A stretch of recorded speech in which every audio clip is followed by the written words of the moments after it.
Hello mga kabibig! Welcome back sa ating bagong YouTube channel. Ito ang pinakamaingay na YouTuber sa balat ng YouTube. Ako si Kabibig Maglabag-labag na tongue with evidence. So eto na, kung akala ng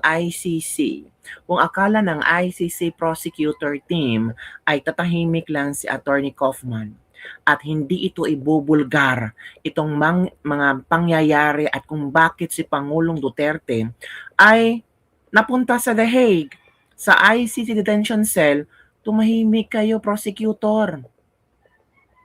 Kahapon, simulang niyagyag ni Atty. Kaufman lahat kabibig at magtataka ka talaga kasi may sabuatang nangyari.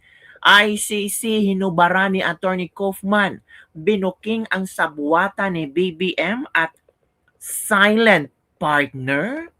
Sino kaya itong silent partner ni BBM? Taga-ICC nga ba ito? Kasi balita ngayon na di umano'y sabi ng 18 ex-Marines na may mga ICC investigators na nasuhulan ng 2 million US dollars pabalik sa Pilipinas at di umano ang nag-cater sa kanila at hospitably accepting them sina Zaldico at Sonny Trillanes. Kasama pa nga si may Boying Rimulya pa doon, may Tory pa, may Lily de Lima pa, and so on and so forth na mababasa natin sa kanilang affidavit. Shocking ito kasi merong may sinabi si Attorney Kaufman kahapon hinggil sa silent partner. Itong silent partner ba ito ay pwedeng makukonect natin sa binulgar ng 18 ex-Marines? Nako po, mga kabibig. Sabi pa nga ni Trillanes, posibleng kakasuhan ang 18 ex-Marine ng ICC. Kakasuhan sila talaga ng ICC. Sabi naman ng mga ex-Marine, go ahead. Bring it on. Halang ka mga kabibig. This is so exciting mga kabibig. Kung saan papupunta itong labanan ng mga 18 ex-Marines versus Trillanes versus ICC versus mga senador at kongresistang di umano nakatanggap ng male-maletang pera. Pero balik tayo sa Attorney Kaufman. Ano ba ang sinabi ni Attorney Kaufman na tila nagbibigay ito ng hint na merong sabuatan, na merong suhulan, na merong maleta na binigay? Naku po. Let's listen to this one kabibig at tayo ay bigyan ng konting komento hinggil sa sinabi ni Attorney Kaufman. Take note ha. This was kabibig ko. Another issue. Sabi dito, I also talked about recorded telephone conversation in which one of the participants bragged about acting as President Marcos Jr.'s silent partner for channeling witnesses to the ICC. Sino kaya ang silent partner na to? Okay, makinig tayo kabibig ha. Pakinggan natin ang revelasyon ni Attorney Kaufman kung sino itong silent partner. Iba si silent partner ha, confident talaga ha. Let's watch this video. Pertaining to the general credibility of the prosecution's witnesses is the way in which they were recruited. In my opening remarks a couple of days ago, I talked about the general fairness of pursuing charges brought by a prosecutor who was formerly a representative for more than 100 victims of Mr. Duterte's alleged crimes. I also talked about a recorded telephone conversation in which one of the participants bragged about acting as President Marcos Jr.'s silent partner. Hala, yun na ha. Na-mention talaga si President Marcos Jr. at ang kanyang silent partner. I also talked about a recorded telephone conversation in which one of the participants bragged, naghahambog-hambog talaga. Nag-feeling na, ay, ako ang silent partner ni BBM na nag-channel na mga witnesses, nagbibigay ng mga witnesses. So meaning, kung siya yung tagabigay ng witnesses, meaning scripted na yon. Hindi yon hindi totoo mga witnesses, scripted na yon. for channeling witnesses to the ICC. Apparently, I raised the presidential spokesperson's hackles considerably. So let me quote a bit more so that I can assure her that my cognitive faculties, which she doubted, are in fact intact. And this is what this covertly recorded individual, who I'm forbidden from naming, said. They cooperate through me, since I don't hold a position. Redacted. But we are able to do it. So what? What happened here is an ICC investigator will give me a list of witnesses, documents they need to bolster the case against Duterte. Then I provide it. I give it to the different agencies so it can be approved. There are witnesses who need a pardon. I get the authority from the president, and they are granted a pardon. Basically, like that, it becomes a priority mission of the government. I don't think I've disclosed here, Madam President, any working methodology of the Office of the Prosecutor. Oh, naku po. Sabi pala yan dito. Ano daw, kahit hindi ako nag-hold ng posisyon sa gobyernong ito, sa gobyerno ni BBM, pero ako yung silent partner ni BBM. Ako yung tagabigay ng mga witnesses. Don't worry. Itong mga pangalan ng mga witnesses, ibibigay ko sa ICC investigators at huwag kang mag-alala. Ibibigay ko to sa mga ahensya para matatakan nila na totoo talagang ibinibigay ko. Hala, may recording pala si Kaufman. Yati na yan, sakpan na dyan.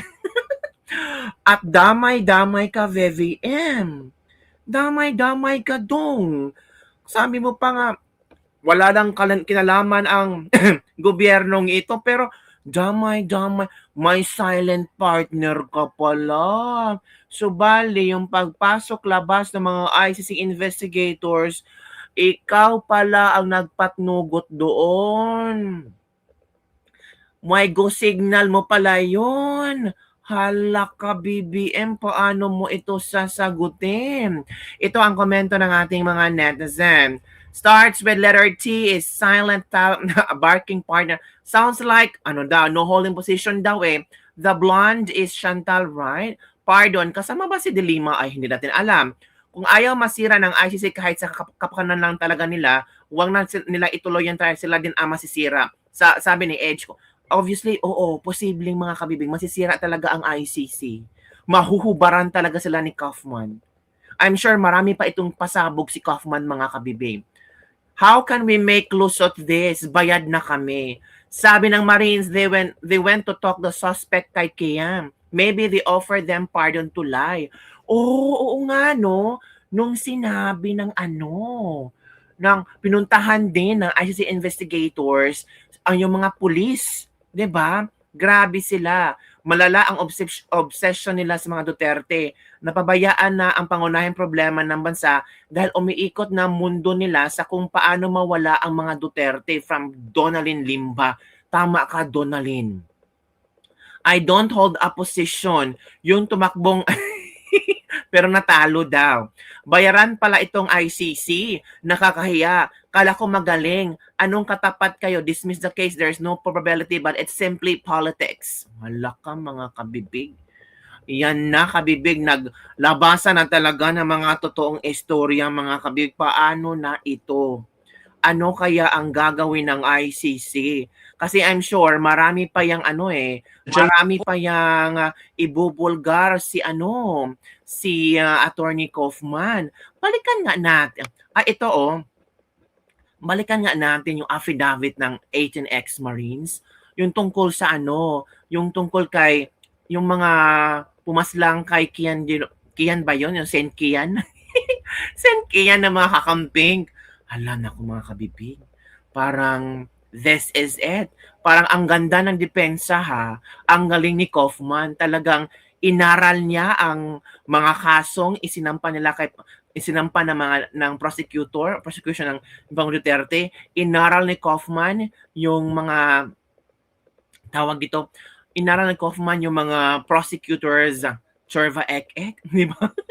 At hanapin natin, nasaan ba yun? Ay, gusto kong basahin ulit iyon at tingnan natin yung sinasabi doon tungkol kay Kian. Oo, meron doon kabibig na mention tungkol kay Kian de los Santos na pinuntahan ng ICC investigation. Sinamahan yata. Sino ba yung nagsama? Kabibig, kalimutan ko. Hanapin ko muna. Pero grabe ang revelasyon ng 18 ex-Marines. Kasi mga kabibig, bakit? Parang natutugma sa mga pinasabog ngayon ni Attorney Kaufman na tinatawag silent partners. Sino kaya ang silent partners na yan? Na wala na siyang posisyon sa gobyerno. Bakit? Kailangan ba talagang may posisyon sa gobyerno? Hala. Hanapin ko muna kabibigyan. Nasaan ba yun? Ay, eto na. Hanapin natin yung nagpunta sila kay Kian. May picture sila kay Kian ng police ba yun? Oo nga ba? Ay, and itong mga ICC, ito na. I-share ko sa inyo at basahin muli natin. Kasi parang balikan natin yung mga, ito ito yun no. Ang ICC Group ay palaging pumupunta sa Midas Hotel sa Pasay City 2024, Holiday Inn Glorieta at Holiday Inn Makati 2025 kung saan doon nila kinakausap o ini-interview ang mga tao na pinapakontak sa akin, Belnard Tubi. Ni Sonny Trillanes, katuloy na Brigadier General Gerto Protasio, Police Colonel Santiago Jordan, Mayor Jade Mabelo, Karen Espinosa, Father Flavio Villanueva, tapos Police Colonel Santi Mendoza, Police Colonel Jeffrey Latayada at Police Colonel Angel Garcilano. Pumunta rin sila sa bahay kalinga ni Father Flavio Villanueva para makausap ang mga pamilya ng mga biktima di umano ng EGK. At sa National Bilibid Preso ng Muntinlupa para kausapin ang mga di umano'y tumugi kay Kian de los Santos ang dating mga pulis. Ooh. At may picture talaga sila ha. Naku po mga kabibig, paano ito lulusutan nila? Halaka. Namimiligro. Ano ang iyong ito Tapos si Chantal Daniels at William Rosato ay nagkaroon din ng meeting sa isang bahay sa Bill Air Makati na sa pagkakaalam namin ay bahay na dating DOJ Secretary Boying Rimulya kasama sa meeting sina Senator Trillanes, Nicolas Torre at DOJ Secretary Boying Rimulya. Napag-alaman namin na bahay iyon ng Secretary Rimulya dahil instruction sa amin na pagpasok sa gate sa Bill Air ay sasabihin namin na sa bahay ni Secretary Boying Rimulya ang aming pupuntahan. Alam mga kabibig. Paano yan? Nako.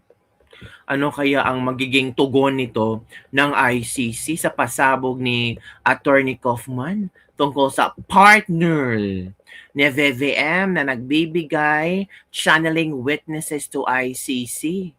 Hala. So ano ang iyong komento dito mga kabibig? Ako maniniwala ako sinabi ni Kaufman kasi hindi naman magsasabi si Kaufman kung wala siyang ebidensya. At may recording yun ha. Recorded. Oo. Recorded yun.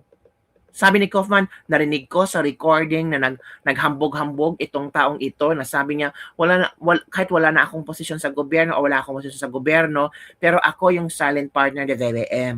Ako yung tagabigay ng mga witnesses sa mga ICC investigators. Ang dakwas, hindi kasi pwedeng i-mention ang pangalan, malalaman sana natin. Diba kabibig, sayang? Attorney Kaufman, pina-thrill mo naman to. So sana, kung magkaroon man trial dyan, malalaman natin mga kabibig. Diba? So ikaw, ano ang inyong opinion hinggil dito sa bagong pasabog ni Attorney Kaufman na talagang hinuparan niya, harap-harapan ng ICC prosecutor? Talagang hindi makatingin ng ICC prosecutor kay Kaufman. Parang, sabi na, talo na tayo nito Merong ebidensya eh. Meron palang mga sangkot sa atin dito na mga tumatanggap ng pera. Hala, totoo kaya yung kabibig? Ano sa palagay nyo? Totoo kaya mga eksplosibong revelasyon ng 18 ex-Marines? Comment down below. Don't forget to like, subscribe, and share this video. Bye everyone. See you next time.